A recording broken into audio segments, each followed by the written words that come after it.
I started to question some things, just wanting to understand it for myself, asking why and how and what was the reason we did things.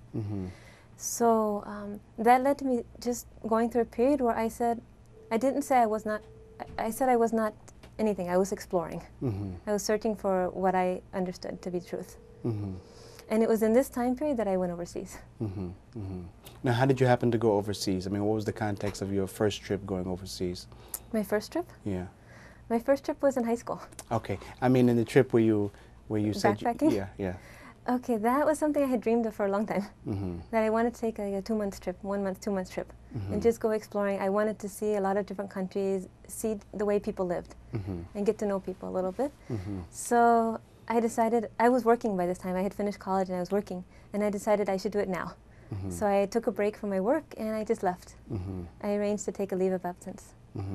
And then I started off in London, and I traveled through London, Greece, Italy, Spain, France, Morocco, and I came back. And now, after you encountered these Muslims in Greece and you came back, did you have a desire to learn more about Islam, or what happened after that encounter?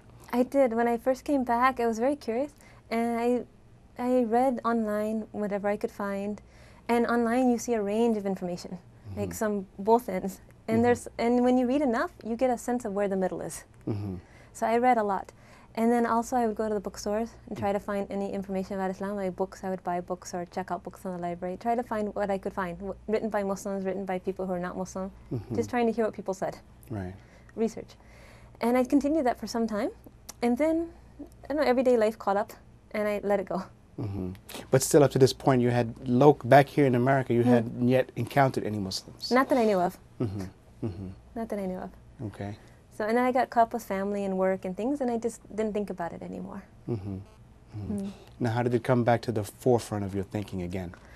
Interestingly, when I came back, I ended up not going back to the company I had taken a leave of absence from. I ended up working for a small nonprofit in DC.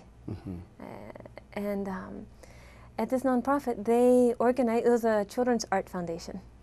And they co-organized a symposium on art and education, art and science, with the Qatar Foundation in the Gulf. So I was sent overseas to Qatar as part of that symposium. Right. And naturally, in Qatar, I met a lot of Muslims. So it renewed my interest. It was a nice exposure because it's people, everyday life.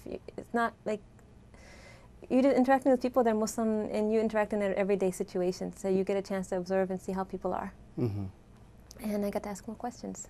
Right. And I mean, had your questions kind of evolved to being more detailed and kind of focused type questions at this point? They were heading that direction, yeah, because I was not my first exposure and I had read a lot. So it wasn't basic questions anymore. I was just kind of more exploring the beliefs and why people say, and why do you think it, my main question was, why do you think this is true? And what is your proof? Maybe it's my math background. So, and there was a short trip. I mean, I was working. But when you would ask a Muslim that question, why do you believe this is true? What is your proof? What they would tell you and what they would say to you, would it be convincing to you? No. Okay. No. They would tell me, the main proof they would give me was that it was in the Quran. But then, because I'm not Muslim, I'm like, the Quran is not a good proof. Because that's not a proof for me.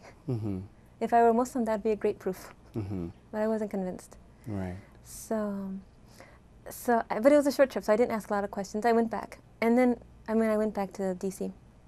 But because I had met people, and I had made some friends, some friendships, I decided to go back again on a vacation. So I went back to Qatar, and I spent a little longer there, maybe 2 weeks. And on that trip, I went with the idea to just get to the bottom of this, to really understand, to answer my questions. So I went back and I asked questions, and this time I met different people who had more knowledge and could explain things in a different way. And again, my main question was, I understood that Allah subhanahu wa ta'ala is one, but they would say that the Prophet Muhammad sallallahu alaihi wasallam is the last messenger. And that's a key part of the belief of Islam. And I was like, what's your proof? How can you prove that this is the last messenger? And if you tell me it's in the Quran, that's not a good proof for me, because I don't trust the Quran yet. So, and there's no way to prove it.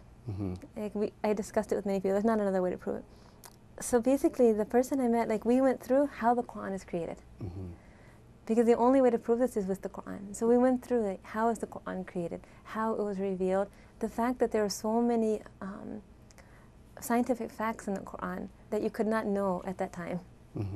And when you go through, if you honestly with an open mind go through the Quran and you listen to it and you think about it just open-mindedly, then you start to realize that, yeah, this Quran is not like any other book.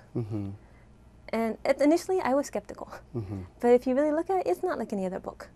The way it was revealed, the fact that it was written down, the fact that it was written down in its entirety, and then the copies were made, and we still have one of those original 8 copies, and we can match it word for word with the ones we have today.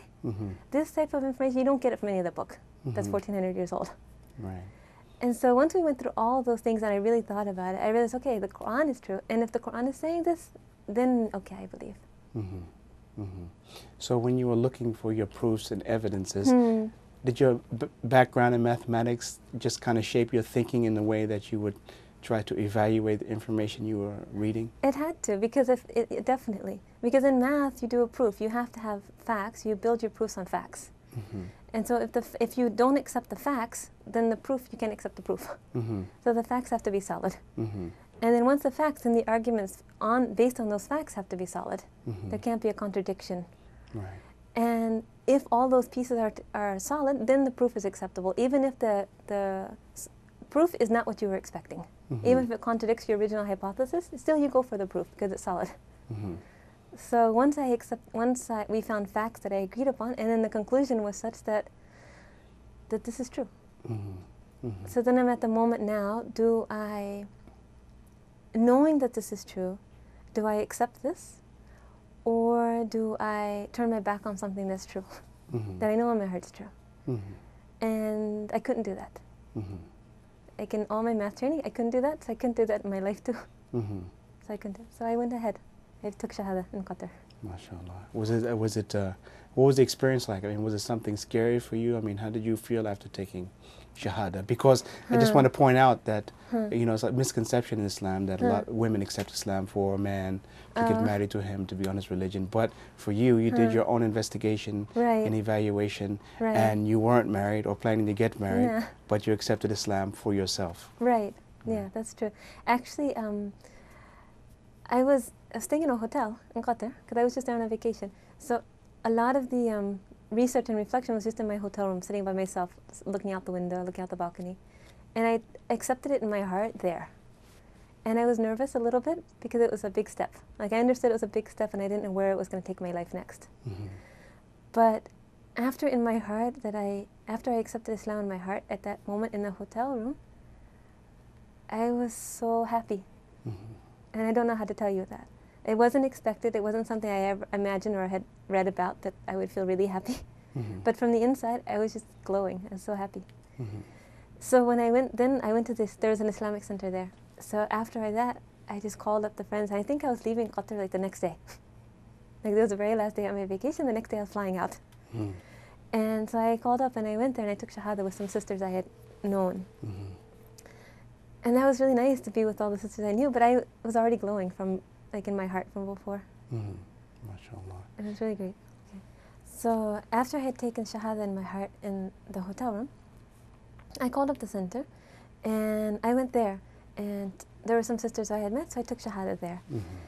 And that was really nice, but I was already glowing from taking Shahada in my heart back in the hotel. So after that, they gave me some materials, some information.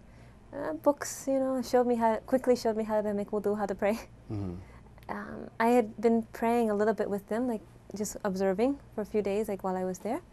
And then the next day I was going back to the U.S. And when you came back to the U.S., when did you